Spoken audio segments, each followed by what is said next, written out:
កុំឲ្យទៅសាលារៀនកសិករក៏បានប្រែកាយខ្លួនជាគោដូច្នេះគាត់អាចដេកបានរាល់ថ្ងៃមិនយូរប៉ុន្មានគាត់ក៏បានដូចបំណងបន្តិចក្រោយមកឪពុកដែលទៅកាប់អុសលើភ្នំក៏ប្រទះឃើញគោចំការមួយក្បាលដេកនៅមាត់ផ្លូវ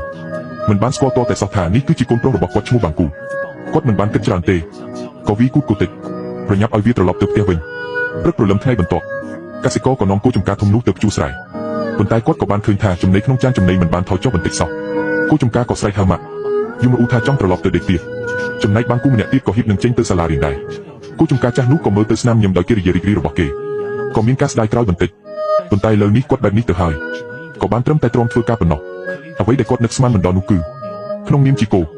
នៅពេលព្រឹកគាត់ត្រូវបានគេវាយផងនឹងភ្ជួរដីផងនៅពេលថ្ងៃត្រង់អូសធុនដឹកទៅផ្សារនៅពេលរសៀលយកលុយដែលបានពីការលក់អស់យកទំនិញទាំងនោះទៅផ្ទះវិញ